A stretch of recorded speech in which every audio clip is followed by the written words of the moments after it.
The cold metal corridors of Verlathan Prime Dragon Preserve echoed with the soft hum of alien machinery. Far from any populated star system, the preserve sat on a dead moon like a glass bubble protecting the last treasures of a dying species. Inside the massive dome, artificial atmosphere kept 12 ancient creatures alive. While the vacuum of space pressed against the transparent walls, Keeper Vextai moved through the corridors on legs that clinked like crystal wind chimes. The tall alien being stood 8 feet high with skin that looked like living diamond. Blue light pulsed through the crystalline body as Vextai checked readings on floating screens that appeared and disappeared with simple hand gestures. Each screen showed the vital signs of the dragons sleeping in their separate chambers. The numbers never changed much anymore. Heart rate slow, brain activity minimal, life force readings dropping day by day like water leaking from a cracked container. For 300 years, the Galactic Preservation Collective had tried everything their advanced science could offer.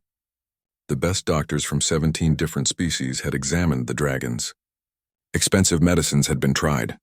Perfect environments had been created. Yet still the magnificent creatures continued their slow march toward extinction. Vextai paused outside the largest chamber where the dragon mother lay in her endless sleep. Through the energy barrier that kept the chamber sealed, the massive form of Ethermaw the Ancient stretched across the floor like a fallen mountain. Her scales had once shimmered with colors that had no names in most languages. Now they looked dull gray under the artificial lights. Her great chest barely moved with each breath that came minutes apart. The Keeper consulted another floating screen. 7 years, 4 months, 16 days since Ethermaw had last opened her eyes. 7 years since she had eaten anything solid. The feeding tubes that kept nutrients flowing into her body were the only thing preventing complete shutdown. Every alien scientist who examined her agreed on the same conclusion. She was dying and nothing could stop it. A soft chime echoed through the preserve announcing an incoming transmission. Vextai touched a crystal panel on the wall and a holographic image appeared. The face belonged to Director Mulquan, a many-eyed creature whose species ran the preservation programs for most of the galaxy. Status report on the dragons. Director Mulquan requested in the flat tone all officials used for routine business. No changes, Vextai replied. Dragon 12 expired yesterday during the night cycle. That leaves 11 total specimens remaining. Unfortunate but expected. Have you prepared Chamber 12 for the human research team arriving tomorrow? Vextai felt something that might have been surprise if crystalline beings could feel such things. Humans? Director, surely there has been an error in the scheduling system. This facility houses Class A specimens requiring the highest level of expertise. Humans have barely achieved basic space travel. The many eyes of Director Mulquan blinked in sequence. The humans have offered substantial funding for their research request. Their primitive methods may provide useful baseline data for comparison with our advanced studies. Consider it a charitable gesture toward a developing species. What exactly do they wish to study? Dragon behavior patterns and something they call emotional response systems. They believe they can learn why the dragons are dying. Director Mulquan made a sound that indicated amusement. Of course, we already know why the dragons are dying. Age, genetic decline, cellular breakdown, environmental factors we cannot fully control. But the funding they offer will keep the preserve operating for another 2 years.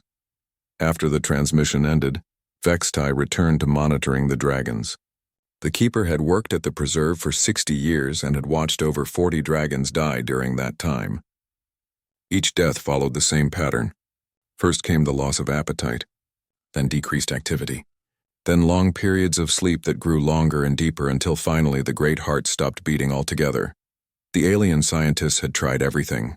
Chemical treatments to boost energy levels, radiation therapy to repair cellular damage, mechanical devices to stimulate brain activity, environmental changes to match the original dragon homeworld as closely as possible, social grouping experiments to see if dragons needed companionship, isolation experiments to see if they needed solitude.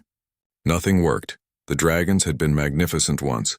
Stories from the old archives told of creatures who could fly between stars using wings that caught solar winds.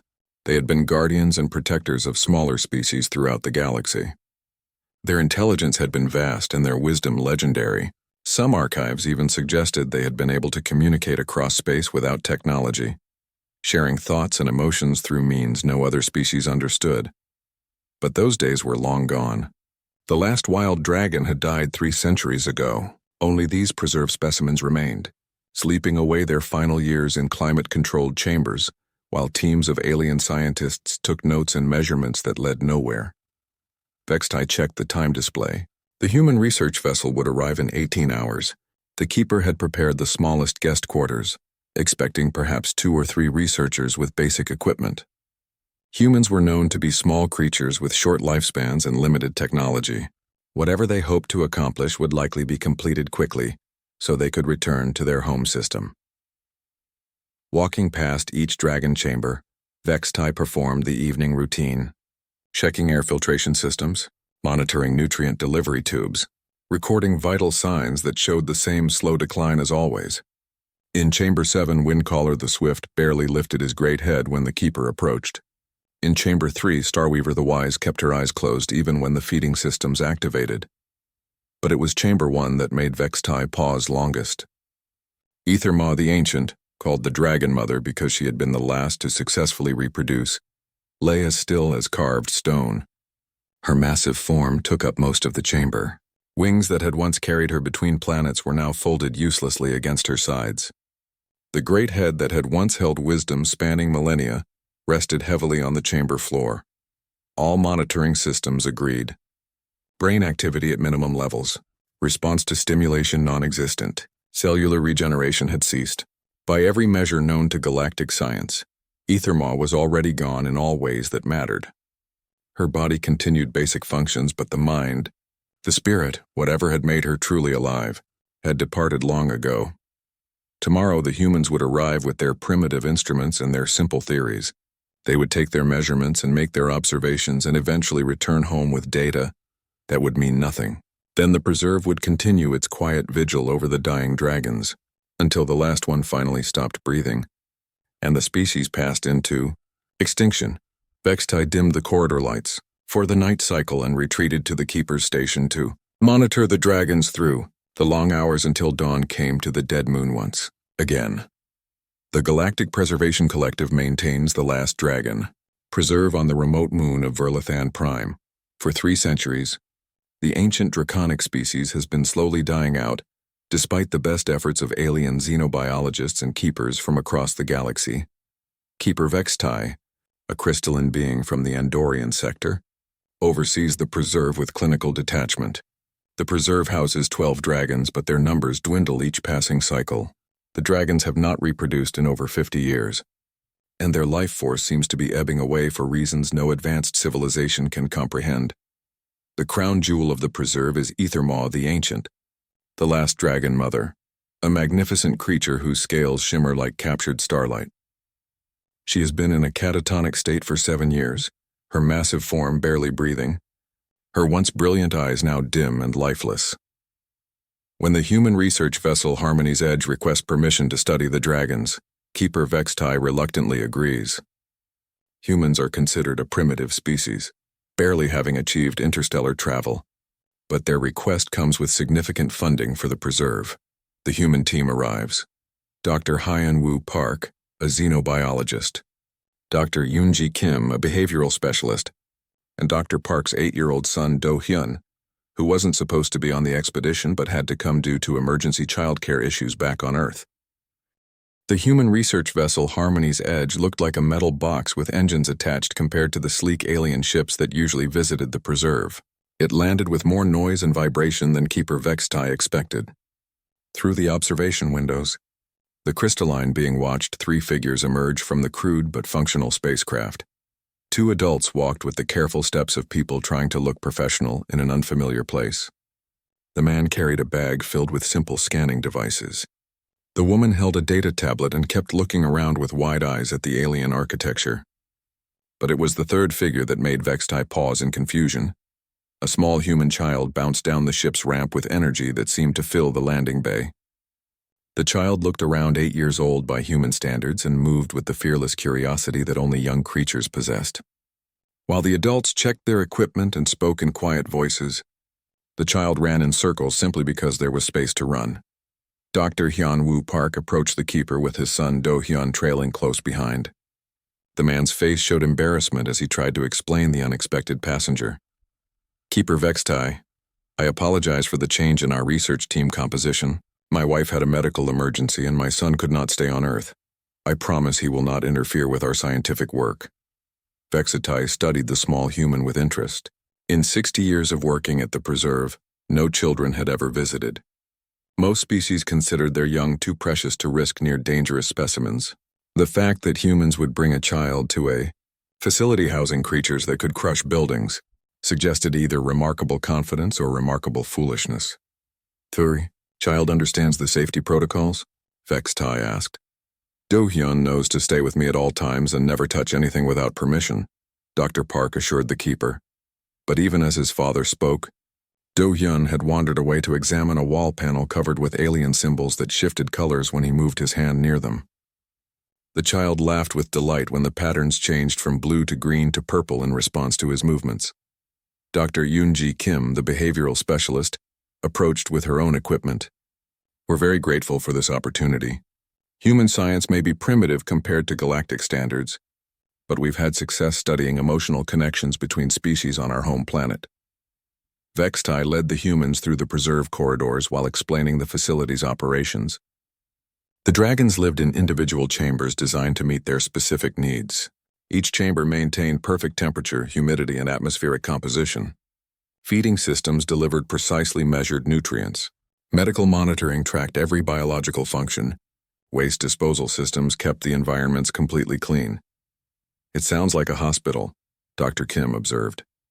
"Hospital implies treatment toward recovery," Vextai replied. "This facility focuses on comfort during decline." Do-hyun walked between the adults, but his attention wandered constantly. He pressed his face against the transparent wall separating the corridors from the dragon chambers. His eyes grew wide when he saw the enormous sleeping forms inside. "Why are they so sad-looking?" the child asked. The adults exchanged glances. Dr. Park knelt beside his son. "They're not sad, Do-hyun. They're just very old and tired." But Do-hyun shook his head with the certainty children sometimes display. "No, Dad, look at their faces. They look lonely." Vextai found this observation curious. The dragons showed no facial expressions. Their features remained static whether awake or asleep. Yet the human child seemed to perceive something the sophisticated monitoring systems could not detect.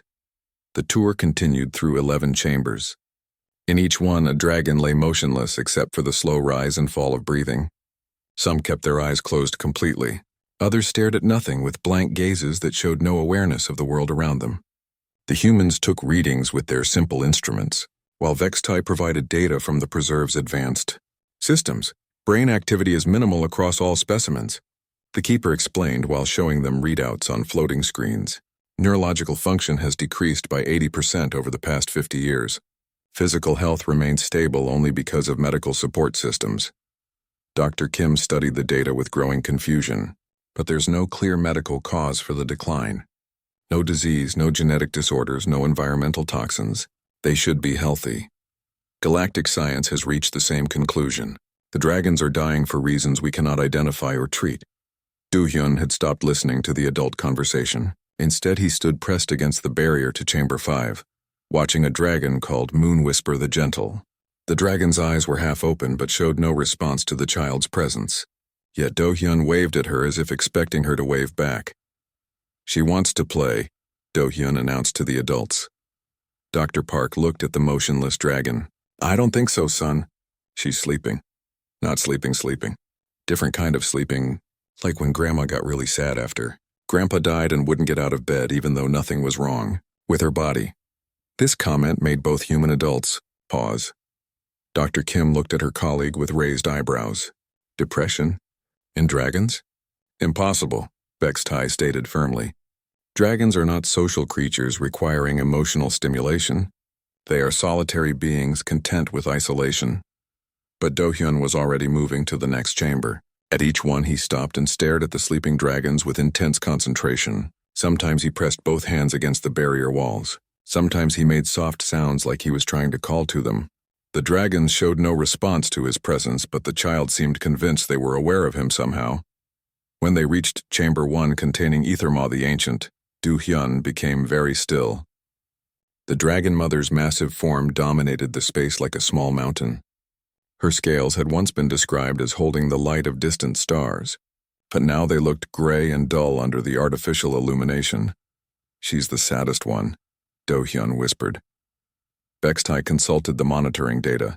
Etherma has shown no brain activity above basic life support functions for 7 years. She cannot experience sadness or any other emotion. But the child pressed both hands against the barrier and spoke directly to the unresponsive dragon. "It's okay. Maybe tomorrow will be better." The adults continued their scientific observations and data collection for several more hours. They took measurements, recorded readings, and made notes about everything they observed. Meanwhile, Do-hyun wandered through the preserve with growing familiarity, somehow avoiding all the safety barriers and restricted areas without anyone noticing how far he roamed. As the day cycle ended and artificial lights dimmed throughout the facility, the human family was shown to their guest quarters. Dr. Park tucked his son into the small sleeping area while Dr. Kim reviewed the data they had collected. "The dragons show all signs of severe depression," she told her colleague quietly. "Loss of appetite, social withdrawal, decreased activity, blank emotional affect. In humans, these would be clear psychological symptoms. But Vextai insists dragons don't have complex emotional needs. What if Vextai is wrong? What if the dragons are dying from loneliness instead of medical causes?" Neither adult noticed that Do-hyun was not actually sleeping. The child lay quietly in his bed listening to their conversation and thinking about the sad dragons in their lonely chambers. Sometime during the night cycle, when his father's breathing became deep and regular, Do-hyun slipped out of bed and padded barefoot into the corridor. The preserve was almost completely dark except for small safety lights marking the pathways. Do-hyun made his way through the corridors by memory, past chamber after chamber of sleeping dragons, until he reached the largest chamber at the end of the hall.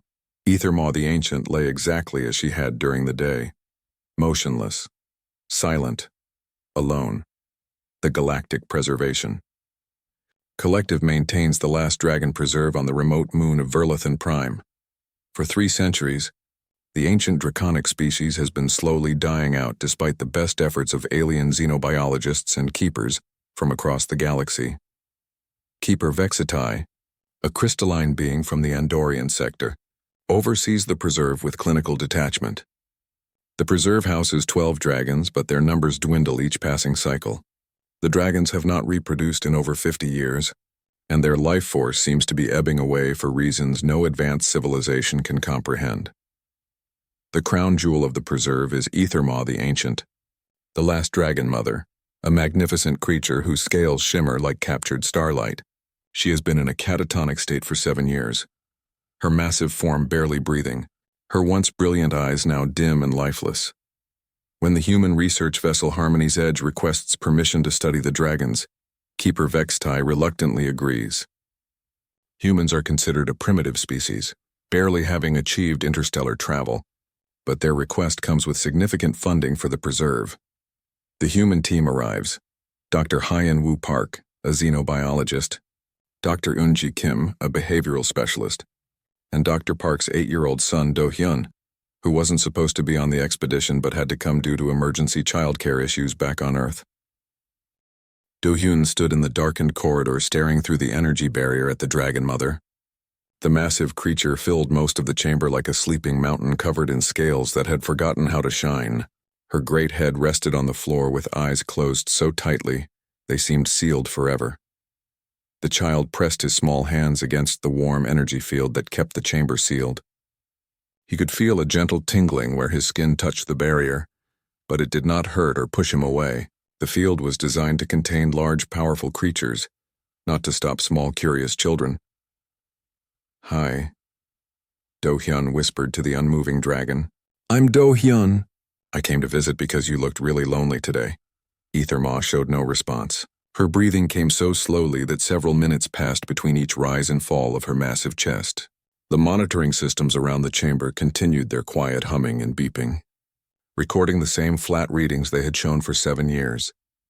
Do-hyun walked around the barrier looking for some way inside. The alien technology was complex, but it followed patterns he could see. There were symbols on a panel beside the chamber entrance. During the day, he had watched Keeper Vextai touch certain symbols in a specific order to check the chamber systems. The symbols glowed softly in the darkness. Some looked like stars, others resembled moons or planets or comets. Do-hyun realized they matched a constellation pattern painted on the chamber ceiling. He touched the star symbols in the same order as the constellation, from left to right. The energy barrier flickered and disappeared. Do-hyun stepped into the chamber and immediately felt the difference in the air. It was warmer and smelled like old forests and distant storms. This was dragon air, thick with the breath of an ancient creature who had once flown between worlds. Up close, Ethermaw was even more enormous than she had appeared from the corridor. Her head alone was larger than Do-hyun's entire body. Her neck stretched away into the shadows like a fallen tree trunk covered in scales. Each scale was bigger than Do-hyun's hand, and they overlapped in patterns that seemed to shift in the dim light. But what struck the child most was how sad she looked. Even sleeping, even with her eyes closed, everything about her posture and position spoke of deep unhappiness. Her wings were folded tight against her body as if she was trying to make herself as small as possible. Her tail was curled up like she was protecting herself from something painful. Do-hyun approached the great head carefully. He was not afraid because fear had not occurred to him. In his mind, this was simply a very large, very sad friend who needed comfort. "I know you're sleeping," he said quietly, "but I think maybe you're having bad dreams. My mom always helped me feel better when I had nightmares." The child climbed onto a small maintenance platform beside Ethermaw's head. This brought him level with her massive nostrils, each one large enough for him to crawl inside. He could feel the slow movement of her breathing, warm air flowing in and out like a gentle wind. Do-hyun remembered how his grandmother used to breathe on his forehead when he was scared or sad. She said it was sharing life energy, passing strength from one person to another. His mother did the same thing with sick plants in their garden, breathing gently on new seedlings to help them grow. The child placed his small hands on either side of Ethermaw's great nostril. Her scales felt warm and surprisingly soft, like leather that had been worn smooth by centuries of wind and starlight. He leaned close and breathed out slowly, letting his warm human breath flow into the dragon's nose. His breath carried all the things that made him who he was: the excitement of space travel and meeting aliens, the love of his parents, and the memory of his grandmother's stories. The wonder of seeing creatures from another world. The simple, powerful wish that the lonely dragon might feel less alone. Something changed in the chamber. The monitoring system suddenly began beeping faster. Lights that had been dim for years started glowing brighter. Temperature readings began to fluctuate as if the chamber's climate control was struggling to keep up with some new heat source. Do-hyun felt it first as a rumble deep in Ethermaw's chest, then as a stronger rhythm in her breathing. The great nostrils flared wider as if she was tasting the air for the first time in years. The child kept his hands pressed against her snout and continued breathing gently, sharing his life energy with a creature who had forgotten what it felt like to be truly alive. Ethermaw's eyes opened. They opened slowly like doors that had been sealed for so long their hinges had grown stiff. But when they opened fully, they blazed with light that had been sleeping in the depths of her ancient mind. Gold and silver and colors that had no names in any human language swirled in her massive pupils. She saw Do-hyun immediately. A tiny human child with hands pressed against her nose and breath warm against her scales. For a moment that stretched like eternity, dragon and child looked at each other across a vast distance of species in size and age. Then Ethermaw moved. Her great head lifted from the chamber floor for the first time in 7 years. Dust and debris fell from her scales as muscles that had been still for so long remembered how to work. She moved carefully, as if aware that the small creature before her was delicate and precious. The dragon's neck curved in a gentle arc that brought her massive head around Do-hyun like a living wall, not trapping him but sheltering him. Her eyes continued to glow with awakened intelligence as she studied the child who had somehow called her back from the edge of forever. Alarms began sounding throughout the preserve. Emergency lights flashed in the corridors as monitoring systems detected impossible changes in Chamber 1. Keeper Vextai's crystalline form materialized at the chamber entrance, drawn by alerts that spoke of readings beyond anything the facility had ever recorded. But Do-hyun was not afraid. He reached out and touched the side of Ethermaw's great eye, feeling the warmth that flowed from her awakened spirit. "See?" he whispered to her. "I told you tomorrow would be better." The dragon mother's response was a sound that had not been heard in the preserve for over 50 years. Deep and musical and filled with something that might have been joy. Her voice rumbled through the chamber and echoed down the corridors to where other dragons slept in their lonely isolation. And one by one, in chambers throughout the preserve, ancient eyes began to open. The preserve erupted in chaos as every alarm system activated at once. Emergency lights bathed the corridors in flashing red, while automated voices announced containment breaches and security alerts in 17 different alien languages. Keeper Vextai moved through the facility faster than the crystalline being had moved in decades, checking readings that made no sense. In Chamber 1, impossible things were happening. Ethermaw the Ancient was not only awake, but sitting upright for the first time in 7 years. Her vital signs showed energy levels higher than anything recorded in the preserve's database. Brain activity readings had jumped from near zero to ranges that exceeded the monitoring equipment's ability to measure. And standing beside the Dragon Mother's great head was the small human child, calmly petting her scales as if awakening ancient creatures was something he did every day. Dr. Hyun Woo and Dr. Yoonji arrived at the chamber entrance out of breath and panicked. They had woken to find Do Hyun missing and alarms sounding throughout the facility. The last thing they expected to see was their son having a peaceful conversation with a dragon everyone believed was comatose. Do Hyun, get away from there immediately, Dr. Park called out, but his son turned and shook his head. It's okay, Dad, she's not dangerous. She's just happy to have someone to talk to. Vextai studied the readings flowing across multiple displays. Every biological system in Ethermaw's body was operating at levels not seen since her youth. Her heart rate was strong and steady. Her brain showed complex activity patterns indicating full consciousness and active thinking. Her cellular regeneration had restarted after being dormant for years, but more disturbing were the readings coming from other chambers throughout the preserve. Dragons who had not moved in months were beginning to stir. Creatures who had shown no response to any stimulation were lifting their heads and opening their eyes. The awakening was spreading through the facility like ripples in a pond. This is impossible, Vextai stated. Dragons do not experience sudden recovery from advanced neurological decline. There must be equipment malfunction, but the equipment was working perfectly. In Chamber 2, Stormcrest the Young was stretching wings that had been folded for 3 years. In Chamber 5, Moonwhisper the Gentle was actually standing for the first time since her decline began. Throughout the preserve, the sound of dragon voices began to echo through corridors that had been silent for decades. Ethermaw turned her great head toward the gathered humans and aliens at the chamber entrance. When she spoke, her voice carried harmonics that seemed to vibrate in the bones of everyone who heard it, but somehow, impossibly, her words were understandable despite being in a language none of them had ever learned. The small one carries the light we had forgotten, she said, the warmth that flows between living hearts. We have been sleeping in cold spaces while dreaming of connection that never came. Dr. Kim activated her recording equipment with trembling hands. This was the first time any dragon had spoken coherently in the preserve's 300-year history. Most had been too weak or unresponsive to communicate at all. What light? She asked. What connection? Ethermaw's massive eye focused on the human scientist. Your species bonds with others not through duty or necessity, but through choice and affection. The small one breathed this gift into my sleeping mind and reminded me what it means to care and be cared for. Vextai accessed the chamber's sensor logs, searching for any energy discharge or chemical change that could explain the dragon's recovery, but the readings showed only one unusual event in the past hour. The presence of the human child and his warm breath near Ethermaw's respiratory system. Impossible, the keeper muttered. Breath cannot transfer healing energy.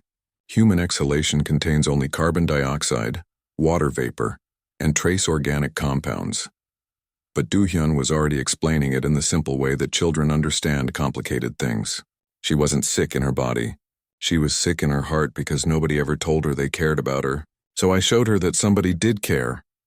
More alarms sounded as dragons throughout the preserve continued awakening. Security protocols tried to activate containment systems, but the creatures showed no aggressive behavior. Instead, they called to each other with voices full of wonder and growing joy. Some began moving around their chambers for the first time in years. Others pressed against their barrier fields as if hoping to see and interact with their neighbors. Emergency transmissions began flooding in from Galactic Preservation Command. Reports of the impossible awakening were spreading through official channels faster than anyone could classify or control them. Scientists from dozens of species were demanding immediate access to study what they were calling the Verlathan miracle. But in Chamber 1, none of the outside chaos mattered. Do-hyun sat cross-legged beside Ethermaw's great head, while she told him stories of flying between stars and guarding worlds where smaller creatures lived in peace. Her voice grew stronger with each word, as if speaking itself was helping her remember who she had once been. "Will you stay with us, small light bringer?" she asked. Do-hyun looked at his father, who was still staring in amazement at his son's casual conversation with a creature larger than most buildings. "Can we stay, Dad?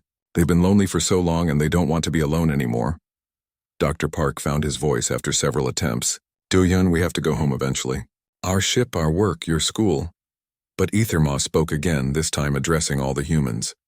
"Your species carries a gift our science never understood. The ability to form bonds that transcend biology and necessity. We have been dying not from age or disease, but from isolation. Your presence, your care, your simple recognition of our need for connection. This is medicine more powerful than any treatment our keepers could provide." Vextai was receiving constant updates from monitoring stations throughout the preserve. 11 dragons were now fully awake and active. Their vital signs were stabilizing at healthy levels. Brain activity was approaching normal ranges for the first time in decades. The crystalline keeper finally understood what was happening, though the understanding challenged everything the Galactic Preservation Collective believed about dragon care. For 3 centuries they had provided perfect medical treatment, ideal environmental conditions, and professional oversight. But they had never provided the one thing the dragons actually needed: someone who cared about them as individuals rather than specimens. The preserve's first night of awakening stretched into dawn as dragons shared stories with each other across the facility's communication systems.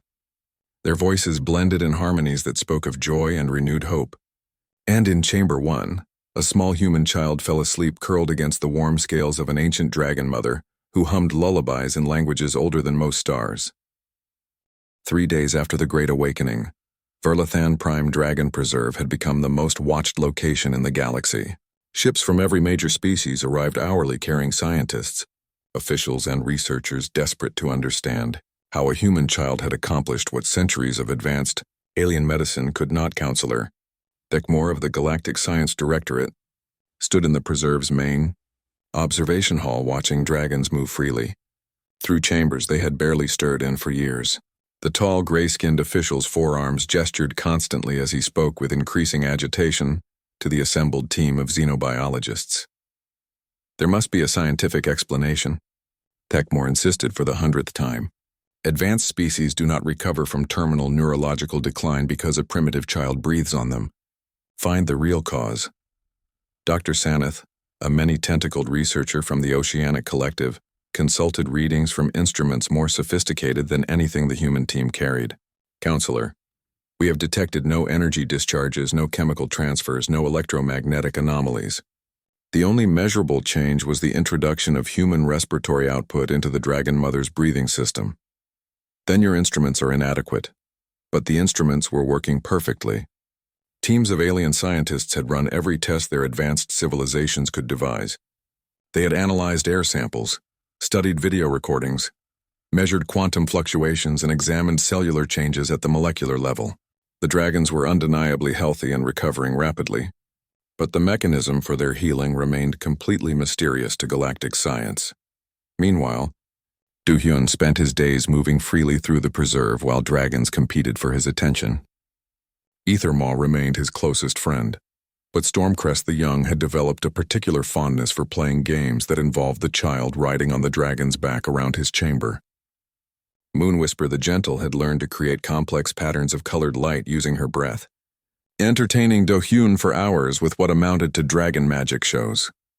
Dr. Yoonji Kim watched her colleague's son with growing understanding of what was actually happening in the preserve.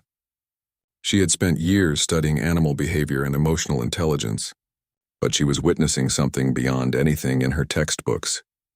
"Yanwu, look at this," she called her colleague over to her monitoring station. "I've been tracking Do-hyun's bioelectric field patterns when he interacts with the dragons." Dr. Park examined the readings on her simple human equipment. "These energy signatures don't match anything in our medical databases because we've never measured human empathy before. not as a quantifiable bioelectric phenomenon. Dr. Kim highlighted specific data patterns. When Do-hyun focuses on a dragon, especially when he's trying to comfort or connect with one, his brain produces measurable electromagnetic pulses in frequencies that match dragon neural activity.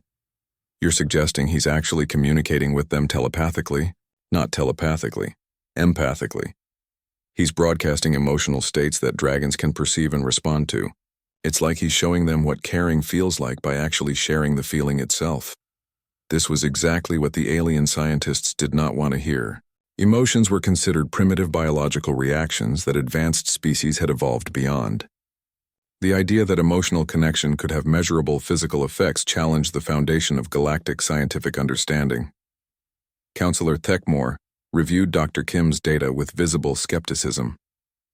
Emotional resonance is not a recognized field of xenobiology. You are describing what amounts to biological magic. But magic or not, the results were undeniable. Do-hyun had formed genuine friendships with creatures that had been unresponsive for years. More importantly, he had somehow taught them to care about each other again. Dragons who had lived in isolation were now communicating across chambers, sharing stories and songs that filled the preserve with sounds of life and joy. Keeper Vextai found the changes both wonderful and deeply troubling. In 60 years of preserve work, the crystalline being had never seen dragons this active or healthy.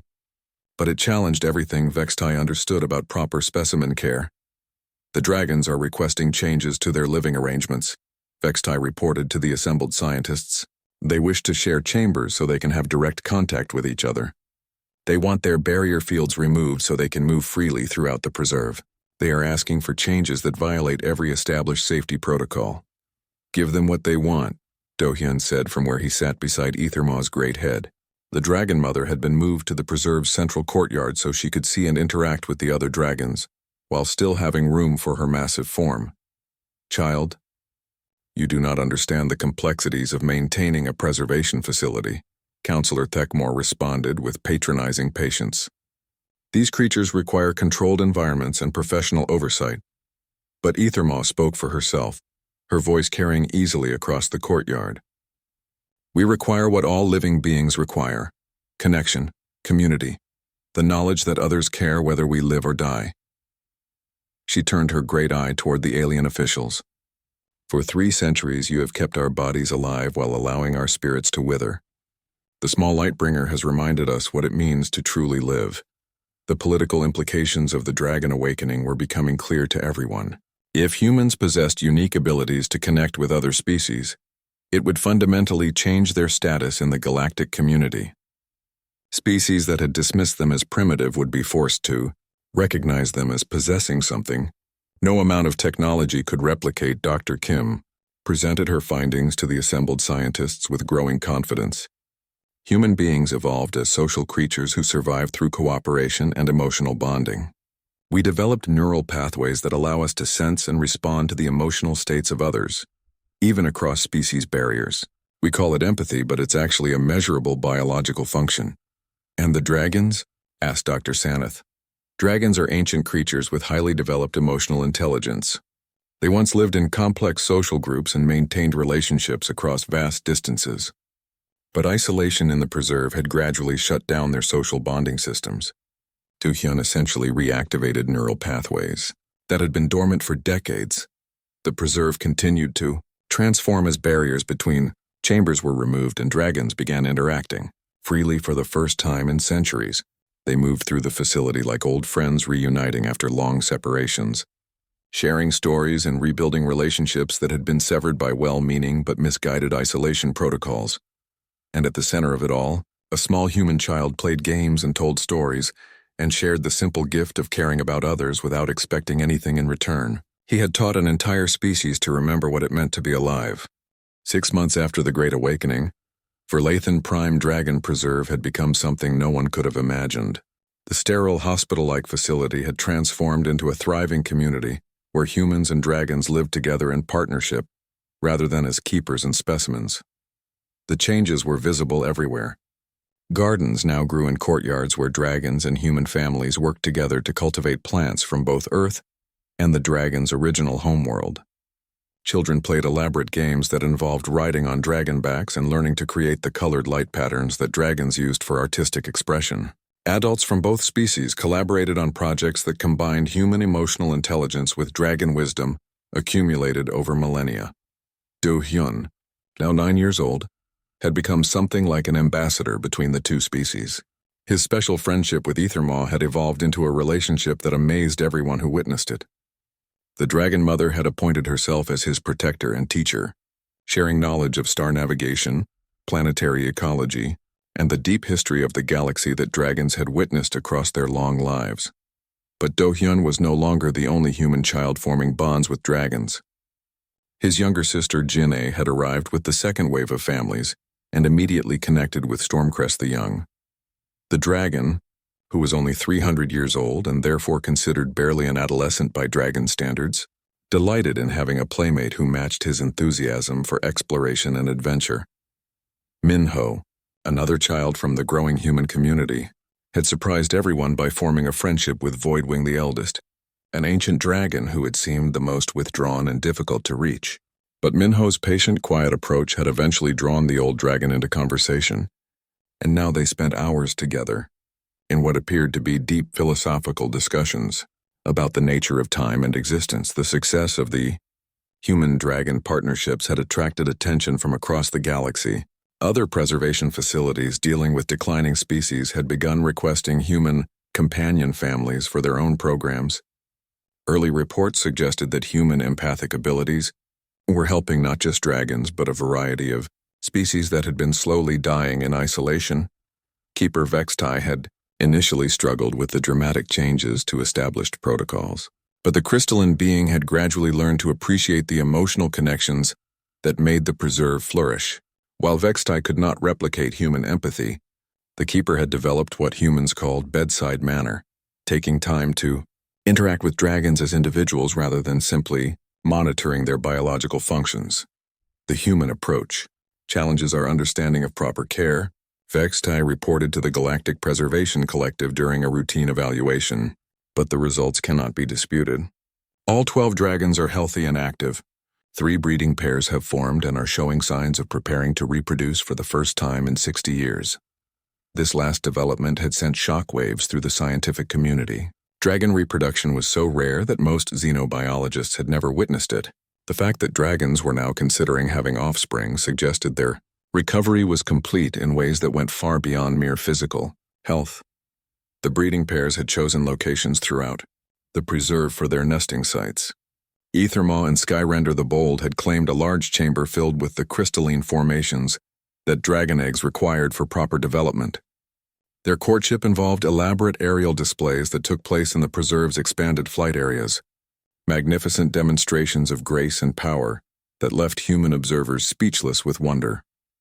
Construction had begun on the first human-dragon cultural exchange center, a facility designed to accommodate the growing number of researchers, diplomats, and families who wanted to study or participate in the new model of interspecies cooperation. Applications poured in from species across the galaxy who were struggling with their own preservation challenges. But perhaps the most significant change was philosophical rather than practical.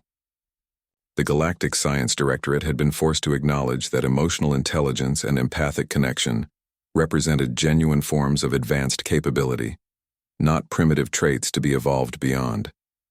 Several species had begun studying human social bonding techniques and attempting to integrate them into their own cultural practices. Dr. Yoon-ji Kim had been promoted to Director of Interspecies Emotional Research, heading a new department that studied the measurable effects of caring relationships across species barriers. Her work was revolutionizing fields from xenobiology to diplomatic relations as other species learned to appreciate the practical benefits of emotional connection. Humans possess something unique in the galaxy, she explained to a conference of alien scientists. Not superior technology or greater intelligence, but the ability to form genuine caring relationships with any species we encounter. We see individuals rather than specimens, friends rather than subjects. The transformation was perhaps most visible during the evening hours when the preserve's artificial lights dimmed to simulate natural day cycles. Instead of silent corridors and isolated chambers, the facility buzzed with activity. Dragons and humans gathered in the central courtyard to share stories, play music, and simply enjoy each other's company. Do-hyun remained at the center of it all, still small enough to curl up against Ethermaw's great side, while she told him stories of distant worlds and ancient times. But now their conversations were part of a larger symphony of voices as two species learned to live together in harmony. "Are you happy here?" Ethermaw asked him one evening as they watched the artificial stars that decorated the preserve's dome ceiling. "Yes," Do-hyun replied without hesitation. "Are you happy?" The Dragon Mother's response rumbled through the courtyard with warmth that reached every corner of the facility. "I had forgotten what happiness felt like until you reminded me. Now it flows through all of us like light returning to dark places." Around them, the preserve hummed with the sounds of thriving life. Dragon songs blended with human laughter. Children played games that had never been invented before. Adults from two very different species worked together on projects that benefited everyone. The dragons were no longer dying specimens being kept comfortable during their decline. They were living beings participating fully in communities that valued them as individuals, and the humans had found their place in the galaxy, not as a primitive species struggling to catch up with more advanced civilizations, but as the carriers of an ancient gift that more advanced species had forgotten they needed: connection, compassion. The simple recognition that all living beings deserved to be cared about and valued for who they were rather than what they could contribute. The preserve had become proof that sometimes the most important discoveries came not from advanced technology or superior intelligence, but from the willingness of one small child to breathe warmth into a cold universe and remind ancient creatures that they were not alone. In the distance, the first dragon eggs in over 50 years glowed softly in their crystalline nests, and two species that had found each other across the vast darkness of space looked forward to a future they would build together: the galactic preservation. Collective maintains the last dragon, preserve on the remote moon of Verlethan Prime. For 3 centuries, the ancient draconic species has been slowly dying out despite the best efforts of alien xenobiologists and keepers from across the galaxy. Keeper Vextai, a crystalline being from the Andorian sector, oversees the preserve with clinical detachment. The preserve houses 12 dragons, but their numbers dwindle each passing cycle. The dragons have not reproduced in over 50 years, and their life force seems to be ebbing away for reasons no advanced civilization can comprehend. The crown jewel of the preserve is Ethermaw the Ancient, the last dragon mother, a magnificent creature whose scales shimmer like captured starlight. She has been in a catatonic state for 7 years, her massive form barely breathing, her once brilliant eyes now dim and lifeless. When the human research vessel Harmony's Edge requests permission to study the dragons, Keeper Vextai reluctantly agrees. Humans are considered a primitive species, barely having achieved interstellar travel, but their request comes with significant funding for the preserve. The human team arrives: Dr. Hyun-Woo Park, a xenobiologist, Dr. Yoonji Kim, a behavioral specialist, and Dr. Park's 8-year-old son Do-hyun, who wasn't supposed to be on the expedition but had to come due to emergency childcare issues back on Earth.